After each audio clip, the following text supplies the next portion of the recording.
commençons par voir comment modifier l'ordre d'une liste ordonnée. Donc là, je suis sur mon top 10 des jeux de Crash Bandicoot. Mais voilà, le Crash Team Racing Nitro Fueled, j'aimerais le mettre à la première place. Pour ce faire, on peut voir qu'il y a réorganiser la liste. Donc je clique dessus et je vais pouvoir réorganiser justement cette liste grâce aux flèches qu'il y a sur chaque emplacement. Donc je fais remonter le petit tout en haut et je valide. Et là, on peut voir que Crash Team Racing Nitro Fueled est passé en premier. Ensuite, on a NC Trilogy en troisième, NC Trilogy en deuxième, Team Racing en troisième, Crash Bandicoot 3 en quatrième, etc.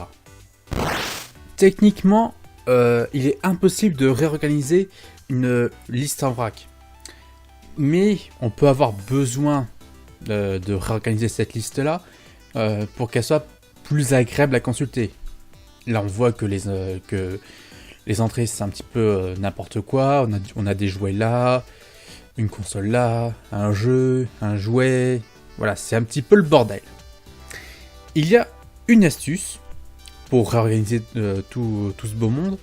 C'est passer temporairement cette liste-là en mode ordonné, réorganiser nos entrées, puis de la repasser en vrac.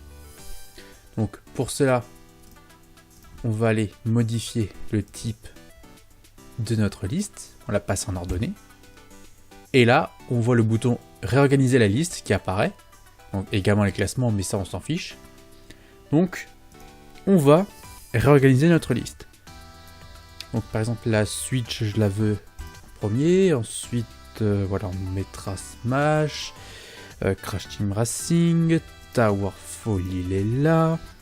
Donkey Kong Country il est tout en bas.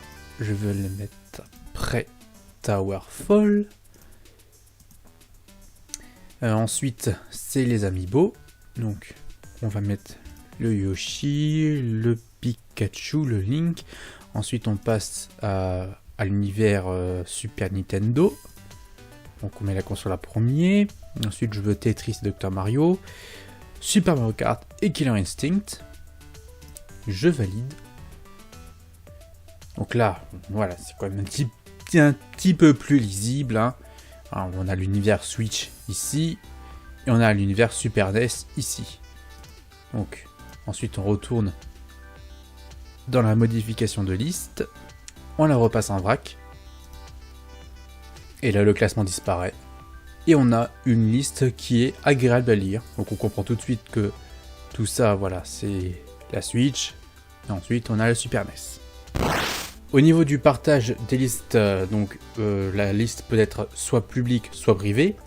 Si cette liste est publique, il n'y a rien de plus simple. Il y a des boutons dédiés pour la publier sur Facebook et Twitter, comme quasiment n'importe quel autre site sur Internet. Maintenant, si vous voulez partager une liste privée, alors il faut savoir que une liste privée, normalement il n'y a que son créateur qui peut la consulter. Elle est aussi invisible dans la liste des membres.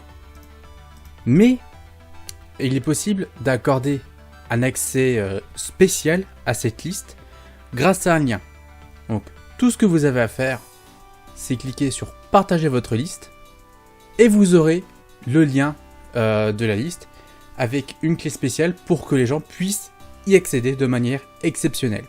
Donc vous avez juste à copier ce lien et à la partager avec les personnes concernées.